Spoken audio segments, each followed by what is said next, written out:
Nossos agradecimentos aos membros da mesa, a todos os participantes e aos que nos acompanharam pela ABMS TV. Antes de encerrarmos o seminário de hoje, temos ainda a participação de Abel Diniz, diretor de canais e parcerias da OSAS Tecnologia da Informação, a quem convidamos para vir ao palco. Ele fará mais algumas considerações relevantes sobre aspectos técnicos a serem considerados na implantação de acervo acadêmico digital.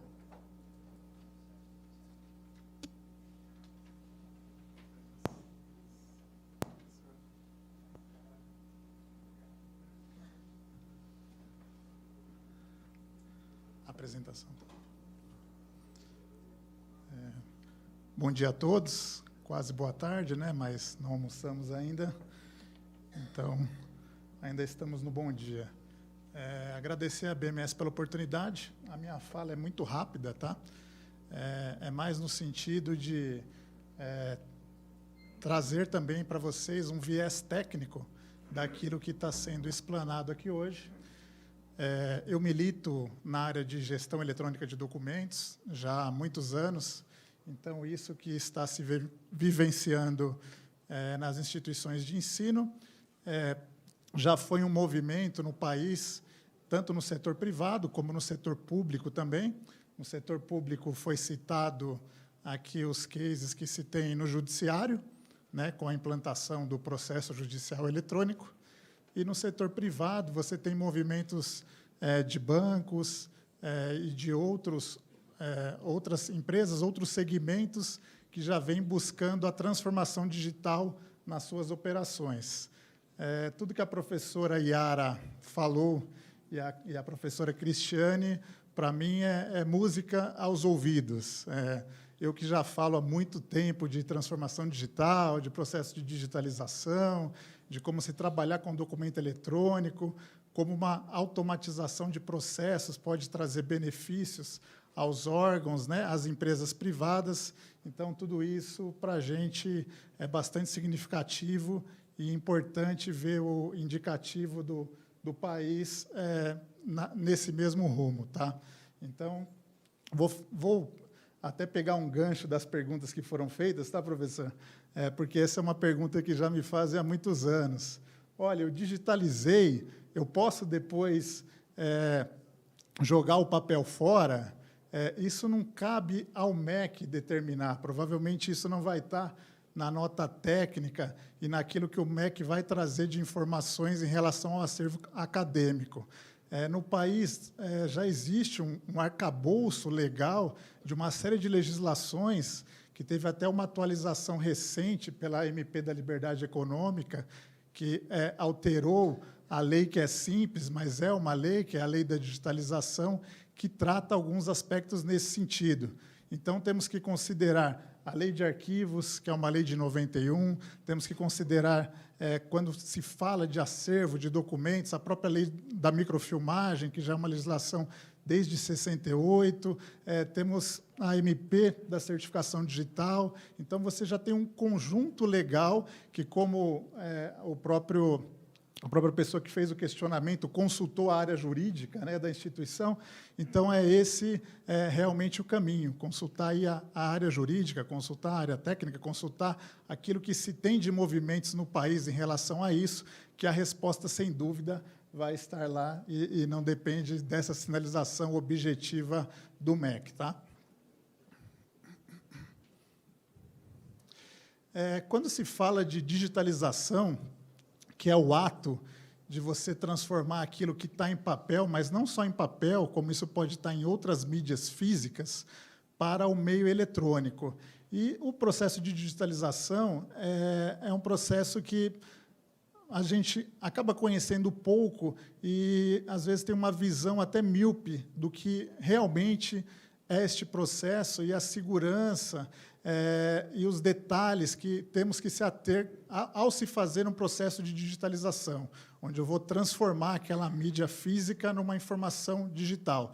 Então, esse slide, ele resume isso. Eu tenho que tomar muito cuidado e, muitas vezes, não transformar uma bagunça física ou até mesmo gerar aquilo que estava organizado no físico em uma bagunça digital.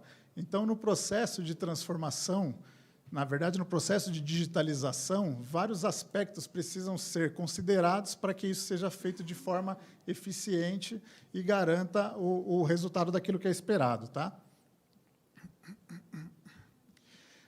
Aqui, como a Cristiane cita muito na apresentação dela, quando se fala de documentos, hoje os documentos eles são pilares para uma série de fatores, até mesmo para a governança corporativa das organizações.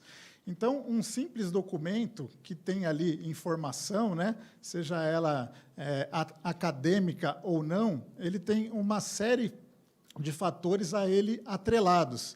Por exemplo, a questão da preservação, a questão da integridade, a questão da conformidade, a questão da segurança da informação, né, a questão da confiabilidade daquela informação. Um documento que compõe um acervo acadêmico, ao final do ciclo de vida do aluno, na emissão do diploma digital, certamente ele tem um papel relevante para garantir que aquela segurança ao ato final seja dado de forma correta. Então, quando se fala de documentos, cada documento ele tem um ciclo de vida, que vai desde a sua criação até a sua preservação ou um eventual descarte. E, durante esse ciclo de vida, vários aspectos precisam ser observados, inclusive esses que estão listados aqui, como a encontrabilidade.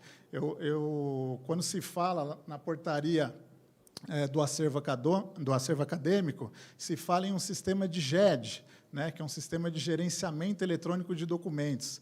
O sistema de GED visa, por exemplo, garantir alguma dessas conformidades, como a segurança de acesso, a encontrabilidade, a preservação.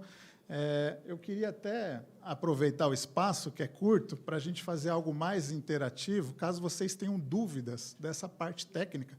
Acho que, né, professor, acho que me permitem a gente ter essa interação e ser mais rico aqui o nosso debate. Tá? Aqui, como eu falei, a gestão documental ela é base para a governança corporativa nas organizações. Algo que deve ser muito considerado, tanto em relação ao diploma digital como ao acervo acadêmico, é justamente a LGPD. Hoje, principalmente o mercado corporativo, o tema LGPD ele está muito em voga, né? Em reuniões que eu faço em clientes, semanalmente, os clientes perguntam sobre questões relacionadas à LGPD. E quando estamos falando de documentação acadêmica, de documentação de alunos, né, que tem ali informações de cunho pessoal, todos os aspectos relacionados à LGPD devem ser considerados. Tá? Lembrando que na LGPD prevê, inclusive, multas de valores muito significativos, tanto a empresas, como podem ser atribuídas até instituições de ensino também, caso alguns aspectos ali não sejam levados em consideração para proteger as informações que essas instituições vão ter acesso, no caso, principalmente, as informações dos alunos. Tá? Aqui uma matéria que saiu, dizendo que a LGPD está em risco em razão da desordem digital. Quando a gente fala transformação digital, diploma digital, acervo, é tudo lindo, maravilhoso. Como eu disse, eu sou o maior entusiasta disso, né? Mas para que isso se concretize e seja efetiva dentro das instituições dos senhores de uma forma correta, aspectos como a organização documental e, inclusive, a organização dos dados digitais devem ser considerados. Então, lembrando que é um processo em transformação, e como toda transformação, determinados aspectos devem ser considerados para que você não infira nesse problema, por exemplo, de gerar uma desordem digital e, por conta da desordem digital, você violar aspectos da LGPD, por exemplo. Tá? A Cristiane falou aqui em digitização. Vocês sabem a diferença de digitalização e digitização? Alguém arrisca, não? Como eu falei, digitalização é aquele ato de transformação de uma informação que está no meio físico para o meio digital. Quando se fala em digitização, estamos falando em processos que já nascem de forma nato digital, que não existe esse processo da transformação. A transformação não é em cima do papel, mas em cima do processo em si, do ato em si. Por exemplo, falando em secretaria digital, um processo de digitização seria uma matrícula 100% eletrônica, né? Onde não existisse, por exemplo, a necessidade do aluno ir até a instituição munido de documentos e ali, a partir daquele momento, houvesse uma tramitação daqueles documentos em papel que lá no final fosse digitalizado. O aluno poderia estar na casa dele, assim como hoje você já abre uma conta em banco pelo celular, né, fazer todo esse processo de matrícula, onde já nascem as informações ali de forma eletrônica, onde o input dos dados e as informações se dá de forma eletrônica, e toda a tramitação do processo até a sua conclusão. Isso é transformação digital, isso é transformar algo que funciona de uma determinada maneira, normalmente mais custosa, mais operacional, baseado em documentos em papel, baseado em avaliações presenciais, em rotinas onde envolve digitação de informações, né, para uma rotina mais eletrônica. Tá? Então, essa é a diferença aí de digitização e digitalização.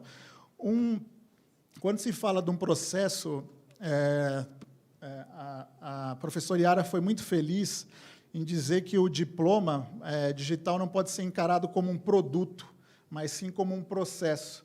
Porque, na verdade, ao se gerar aquele diploma digital, na verdade, houve um processo prévio digitizado, onde se permitiu que aquele documento nascesse já de forma eletrônica. Tá? Então, essa é a diferença aí dos conceitos.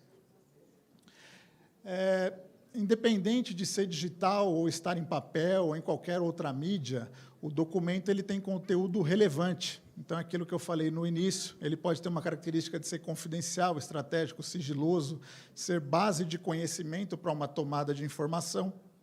Então, é fundamental nas instituições dos senhores ter essa preocupação com a gestão do documento, seja com a gestão física, seja com a gestão eletrônica do documento, porque, como eu disse, é ali no documento que está a informação. Né?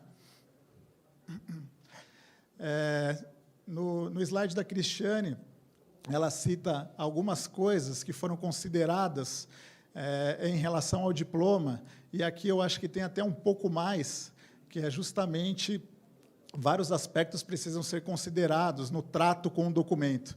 Então, você tem ali auditoria, preservação, metadados, autoria, acesso. Então, você tem uma gama de conceitos que precisam ser estudados pelas instituições, principalmente nesse momento de trabalhar com acervo acadêmico digital e com diploma digital. É importante, como eu falei que já temos uma gama de legislação, o CONARC, né, no caso, o Arquivo Nacional, ele já tem uma série de regulamentações, principalmente atreladas ao documento físico, onde muitas dessas normatizações elas se aplicam também ao documento eletrônico. Tá? A Cristiane citou um aspecto importante. Olha, se o diploma é digital, se o acervo é digital, como que eu vou garantir a perenidade disso para aquele documento, por exemplo, que não pode ser descartado, que ele é de guarda permanente? Imagina que os documentos dos alunos dos senhores, se fossem digitalizados há 10, 15 anos atrás, estariam em disquete. E hoje vocês precisariam acessar os dados digitais que estariam nesses disquetes. Não iríamos conseguir. Né? Então, um dos aspectos que deve ser considerado nesse processo de migração do acervo para um acervo digital é justamente essa perenidade. Como é que eu vou garantir que um documento digitalizado agora, daqui 20 anos, eu vou conseguir acessá-lo? E isso inclui muitos aspectos, como até, por exemplo, o formato do arquivo que está sendo gerado. Olha, eu gerei um arquivo no formato TIFF. Será que o meu Adobe, daqui 10 anos, vai existir? Será que ele vai ler documentos no formato TIFF? Ou eu vou perder toda essa minha base documental de informações que foi digitalizada? Então, no mundo acadêmico, isso é muito novo, mas a gente tem referências de outros órgãos, né, principalmente, que já passaram por esse processo de transformação. E essas referências devem ser buscadas. Por exemplo, na Receita Federal, hoje, não se entra mais nenhuma folha de papel. Tudo que chega de documento em papel, isso é digitalizado nas unidades da Receita Federal. E o arquivo que é gerado, produto dessa digitalização, é um arquivo do tipo PDF-A. Por que o PDF-A, Abel? Porque é um arquivo PDF que ele já tem uma ISO, ele é normatizado. Então, eu vou garantir que, quando eu precisar ler esse arquivo daqui a alguns anos, eu irei conseguir. Bom, o meu tempo aqui está bem curto mesmo, tá? Eu queria deixar essa mensagem de que, nesse processo de gestão documental, de acervo acadêmico, alguns aspectos são relevantes. Não façam digitalização só por fazer, porque vocês vão gerar um outro problema. Tá? Mais à frente, eu mostro aqui, só passar, professor, meio minuto. Alguns problemas que se pode ter durante um processo de digitalização. Por exemplo, se eu não trabalho com uma resolução correta, informações que estão em papel ali, como assinaturas, ou informações que podem estar claras, elas vão desaparecer. Se eu não faço uma compressão adequada de imagem, essas informações também vão desaparecer durante o processo de digitalização. Qual que é o formato que eu devo adotar, se é colorido, preto e branco, tons de cinza. Ou seja, você tem você tem muitos aspectos técnicos que devem ser identificados num processo de digitalização para que isso seja feito da forma correta e você não gere um problema a atender a normativa do MEC. Tá? No final, tem os meus contatos, eu vou deixar depois a apresentação. Se quiser uma explanação mais técnica, tem aí na apresentação, e estou aberto aí a receber dúvidas também. Tá bom? Muito obrigado, Abel, que é diretor de canais e parcerias da OSAS. A OSAS é uma das parceiras da ABMS nessa transformação digital das instituições de educação superior. Então, vocês podem contar com todo o know-how e expertise da OSAS para ajudar nesse processo de implantação de processos e fluxo digital. Muito obrigado, Abel. O material vai ficar disponível para as instituições que queiram ter acesso a isso ou, eventualmente, fazer contato com ele para mais detalhes.